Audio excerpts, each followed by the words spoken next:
Мына менин артымда турган бизнес борбордун ичинде бизнесмендер көп отурат. Булар бизнесмендердин офистери, кеңселери мындай 1 чарчы квадраты $10.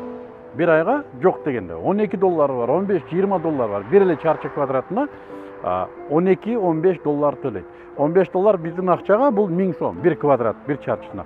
Офистеринин кенендиги эң болбогону 100 квадрат. Мындай айтканда, bir ayda $1000 жөн эле бир болбогон кенедей жерге төлөйт ижарасына.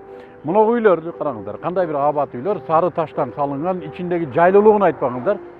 Бул үйлөрдүн дагы бир эле квадраты балким 650, балким 800, балким $1000 сатып алган. Бир эле чарчысына. $1000 деген 70 000 сом бир чарчысына. Бир бөлмөсү жок эле дегенде 200-300 чарчы метр келген бөлмөлөрү бар.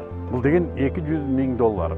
Биздин кыргыздын көпчүлүк жаштарынын жашаган үйлөрүн карасаңыздар, ылайдан салынган, пайдалуу таштан кыналган, эптеп шыбына бир нерсени кылган, балким туалети көчөдө шипр менен турат.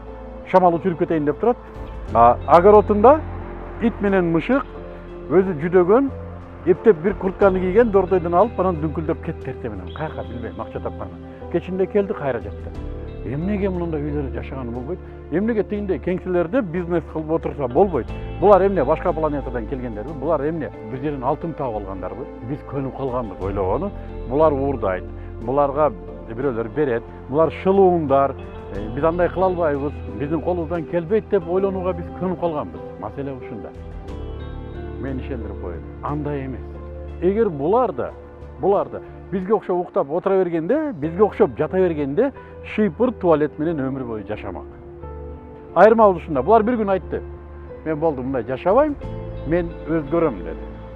Мына ошондуктан булардын жашоосунда өзгөрүү пайда болду. Мен да силерден суранам.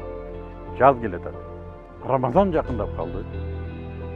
Анын үстүнө Кыргызстанда азыр бизнес үчүн, өнүгүү үчүн, өсүү үчүн эң сонун шарттар бар. Биз үчүн эң чоң проблема Аллах Таала берген ар бир мүмкүнчүлүктү колдон чыгарып берүү. Биз ушуга уста болуп калдык. Кандай мүмкүнчүлүк берилсе, биз колдон чыгарып беребиз. Эмнеге уктап калабыз? Эмнеге талашып отура беребиз? Эмнеге түшүнбөгөнгө аракет кылабыз? Мен чакырам, келиңиздер. Ойлонойлучу. Мына ушулардай болсок болобу? Болобу? Болот. Эмнеге болбойбу? Себеби өзгөрөбүз деген оюбуз жок. Биз өзгөрүшүбүз керек туугандар. Өзгөрүшүбүз керек. Бардыгыбыз. Ар бирибиз өзгөргөндө, абалыбыз өзгөрөт, мамлекетибиз өзгөрөт, саясатыбыз өзгөрөт, бийлигибиз өзгөрөт. Койчу? Өзүбүз өзгөрөбүз.